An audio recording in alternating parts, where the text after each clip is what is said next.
কাকসাই ১৯ নম্বর জাতীয় সড়কে কন্টেনারে ধাক্কা, মৃত্যু দুই ঠিকাকর্মীর, আশঙ্কাজনক ৪। ১৯ নম্বর জাতীয় সড়কে মর্মান্তিক পথ দুর্ঘটনা, কন্টেনারের ধাক্কায় মৃত্যু হলো দুজনের, আহত হয়ে আশঙ্কাজনক আরও ৪ জন।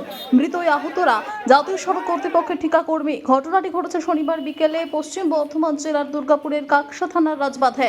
মৃতদের নাম কাশীনাথ ভট্টাচার্য, তিনি কোরশের বাসিন্দা, বিধান বাউরি গোপালপুরের বাসিন্দা। দুজনেই national highway authority of India বা জাতীয় সড়ক কর্তৃপক্ষের ঠিকা শ্রমিক ছিলেন। পুলিশ সূত্রে জানা গেছে সব মিলিয়ে ৬ জন ঠিকাকর্মী এদিন বিকেলে কাকসা থানার রাজবাঁধে ১৯ নম্বর জাতীয় সড়কে কাজ করছিলেন। সেই সময় প্রচণ্ড গতিতে আসা একটি কন্টেনার নিয়ন্ত্রণ হারিয়ে তাদের ধাক্কা মারে। আশঙ্কাজনক অবস্থায় ৬ জনকে দুর্গাপুর মহকুমা হাসপাতালে নিয়ে যাওয়া হয়। সেখানে চিকিৎসকরা দুজনকে মৃত বলে ঘোষণা করেন। আরও ৪ জনের অবস্থা আশঙ্কাজনক, যে কারণে তাদেরকে দুর্গাপুর মহকুমা হাসপাতাল থেকেও স্থানান্তরিত করা হচ্ছে বেসরকারি হাসপাতালে। ঘটনাকে কেন্দ্র করে এলাকায় চাঞ্চল্য। ১৯ নম্বর জাতীয় সড়কের অ্যাম্বুলেন্স চালক মনোজ সিং বলেন, একটি ঘটনা ঘটেছে বলে খবর পেয়ে আমরা যাই। সেখান থেকে ৬ জনকে আহত অবস্থায় উদ্ধার করে দুর্গাপুর মহকুমা হাসপাতালে নিয়ে আসে। সেখানে চিকিৎসক দুজনকে পরীক্ষা করে মৃত বলে ঘোষণা করেন। ৪ জনের অবস্থা আশঙ্কাজনক।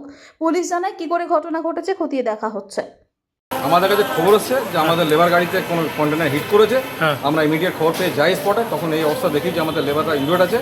আমরা তারা ইমিডিয়েট নিয়ে আমরা অ্যাম্বুলেন্স নিয়ে রাত থেকে হসপিটালে এসেছি, এখন ওদেরকে হসপিটালাইজ করি। আমরা এখন কিছু বলতে পারবো। কটার সময় ঘটনাটা ঘটেছিল? এটা ঘটেছে আপনার ৪টা ১০ নাগাদ। আচ্ছা, আমাদের আহত হয়েছে এখন অবধি ৫ জন ৬ জন হয়েছে। ৬ জন আহত,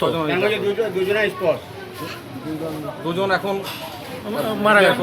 মারা গেছে, বাদ বাকি এখন ইনজুর্ড আছে, তার মধ্যে একটা সিসিউতে আছে, আর বাদ বাকি এখানে আছে।